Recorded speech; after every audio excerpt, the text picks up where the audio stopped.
The 2020 Kia Telluride has been one of the more pleasant surprises in the automotive world, from its fashion show debut to a Best in Show winning appearance at the 2019 North American International Auto Show in Detroit. The only one available is a direct injection 3.8-liter V6 mated to an 8-speed automatic transmission. It sends power to the front wheels, or all four, with the selectable low-speed locking function as an option. Power is rated at 291 horsepower and torque at 262 pounds-feet. This isn't Kia's latest or greatest motor, but it's more than adequate for powering up mountain valleys or providing sufficient passing power on rural two-lane highways. The automatic transmission does tend to shift quite frequently in order to keep the engine in its optimum power band, but the shifts are buttery smooth and so unobtrusive that you won't mind it at all. Putting the drive mode selector into sport mode seems to make the transmission hold lower gears along the downshift more readily, and it provides a little extra spring in the Telluride step. The Telluride's ride and handling behavior are also excellent. It does exhibit some notable body roll and high-speed sweepers, and the heft of the vehicle means you are not likely to do much spirited driving. But the more important characteristic of a big family SUV like this is stable, comfortable control, which the Telluride excels at. An optional self-leveling rear air suspension on the top SX trim that I tested was able to maintain a level ride height even when loaded up with people or stuff. The steering feel is firm and transmits to the driver quite well what the wheels and pavement are doing. Ride quality is excellent even with the larger, 20-inch wheels on my SX trim test car.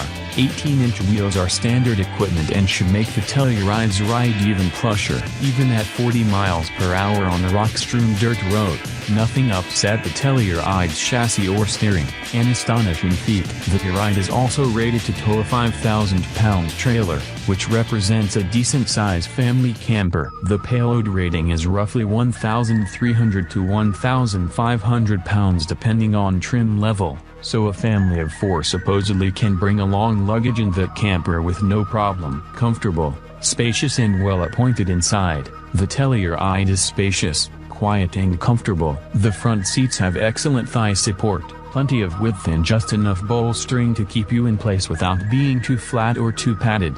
Materials quality is outstanding throughout, and the top-level SX trim is impressive for the fact that none of the metal or wood trim is real, but damned if you won't think it is. Genuine Nappa leather covers those comfortable seats, which can hold 7 or 8 occupants depending on which seating option you've chosen. The second row captain's chairs fold forward with the touch of a button for easier access to the sizable third row, which Kia says can hold 3 people and has provided seat belts for that many. Suffice it to say that these will be tiny people, and that while the third row is acceptably comfortable for 2 full-sized adults, 3 is not reasonable. Legroom can be negotiated between second and third row passengers thanks to sliding second row seats, allowing compromise for adequate space for everyone. All rows also get to enjoy USB charging ports for keeping everyone's personal electronics topped off. Up front, you won't need your personal electronics.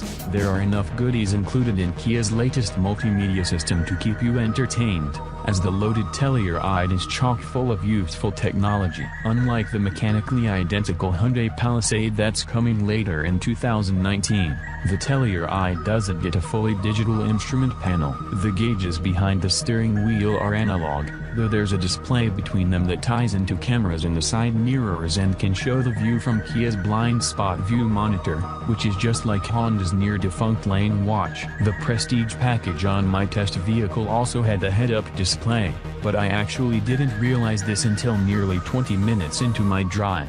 It disappears completely if you're wearing polarized sunglasses, as I was. Big fail on this one. Kia, Apple CarPlay and Android Auto are standard, and there are a couple of other neat touches in the multimedia system that are geared toward family life.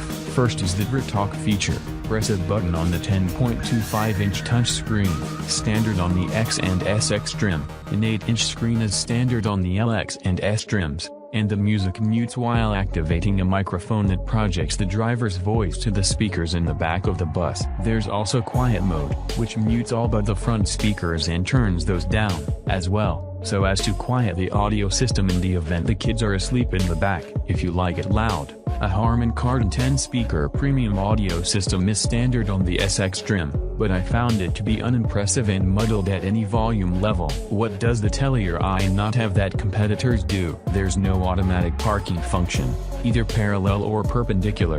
No Kia actually features this ability, and there is no rear entertainment system, an especially curious omission in a vehicle looking to be a popular family wagon. There are no rear screens, no seatback DVD system, nothing that drops from the ceiling. The USB ports mentioned should support the tablet approach many parents now prefer. There's also no power third row.